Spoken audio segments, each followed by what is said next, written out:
Live from Fargo and serving you on TV, online, and on the go. This is Valley News Live at 5. The winds are picking up in our region. Could that mean some storms for our evening? Well, our Valley News team, storm team, says absolutely. Thanks for joining us tonight. Some of us could be in for a wild, wet night of weather.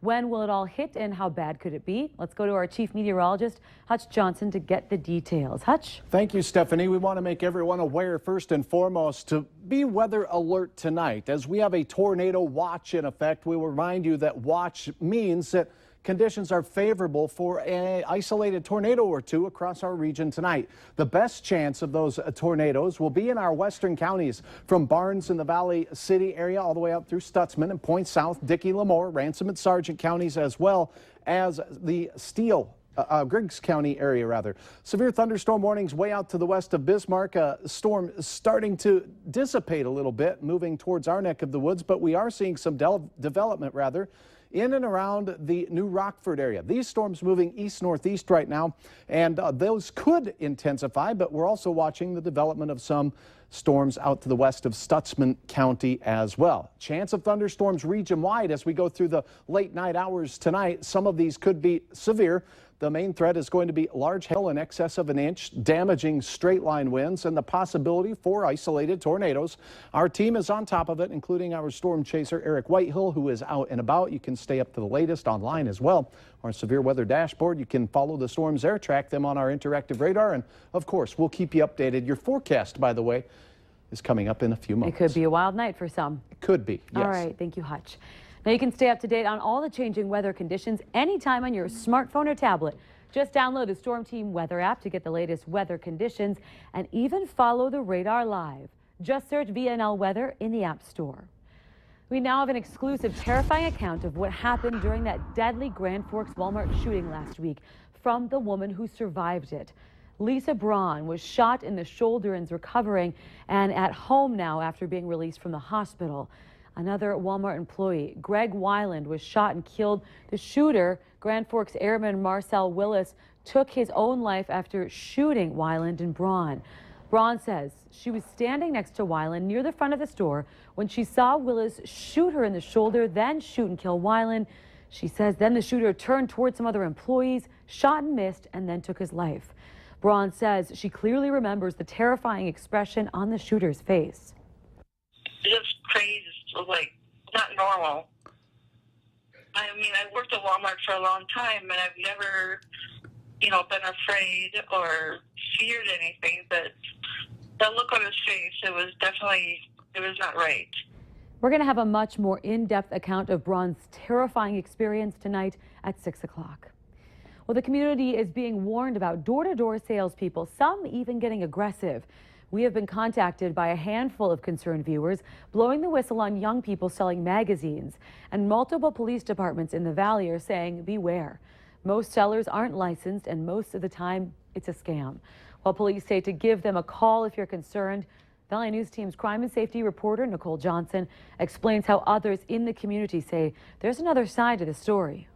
At the end of the day, it's your money, and you have the right to say no. That knock on the door, that just doesn't seem right. We'll see an uptick of that here in the next several months. As the weather heats up, the Better Business Bureau is warning against magazine subscription fundraisers, saying many are a total fake. The first thing you should do is say no. To avoid getting scammed, expert advice: don't fall for high-pressure tactics or feel sympathetic to kids saying they're trying to get into college. Ask to see their seller's license. If they don't have one, there could be criminal charges.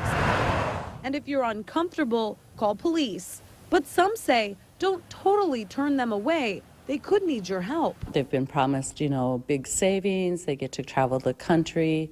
But in reality, they're often staying, 10, 15 kids to a room. If they don't make their sales quota, they might not eat that day. Police say many missing kids across the United States have been caught in magazine sales. It's very sad and very scary. And I just recently read a story about a group of magazine sales kids that were eating at a restaurant, and by the time they were finished with their meal, they had convinced their waiter to come and join them. And, he was found later dead from an overdose, and that was how his family sort of discovered where he had gone. So it's a reality. It's happening, and just something that more than, I'm never going to receive the magazines I just paid for. There might be another side to this story. Nicole Johnson, Valley News Live. Now, if you think the person at your door needs help, call the National Human Trafficking Hotline. We have that number on our website, as well as advice from the Better Business Bureau and the National Trafficking Hotline number. Just go to valleynewslive.com and click on the hot button. Well, it is 9 days in jail for a man convicted of driving in Zamboni drunk. Steve Anderson, who worked part-time for the Fargo Park District, could also serve his time at home with electronic home monitoring. The judge also fined him $1,500. Anderson was arrested for spectators reporting that his erratic behavior during a girls' hockey game at the South Arena in January. His blood alcohol level was nearly 4 times the limit for driving. Senator Rand Paul is teaming up with some Kentucky House members to push for the public release of classified pages from a 2002 intelligence report on the 9/11 attacks. Now, the U.S. government has not fully revealed what it knows about the financing of these attacks. Washington Bureau Chief Jacqueline Poyle Castro explains what we know so far and why lawmakers are adamant the report needs to be brought to light. Wives, daughters, sons, husbands, family members of 9/11 victims say they want access to a secret report, and they think you need to see what's inside. Money is the lifeblood of terrorism. Without money, 9/11 never could have happened, ever. What do we know so far about the missing pages from the 9/11 intelligence report? Lawmakers say the information inside relates to who financed 9/11 and points a strong finger at Saudi Arabia, exposing new details on the terrorism plot that killed nearly 3,000 people. This is what it comes down to, 28 pages. The lawmakers I talked to who read the redacted report said they had to go to a classified room to look at the documents. Legally, they can't give me any details about what's inside. I think we need to know where the real threats come from, who our enemies are, who our friends are, how terrorism is funded. And if the American public could see those 28 pages, they would know that much better. Congressman Thomas Massie is challenging other members of Congress to review the report and told us he doesn't think releasing it will pose a national security threat. Senator Rand Paul, who's running for president, attracted an entourage of press. Standing behind a podium reading Transparency and Security, he said this.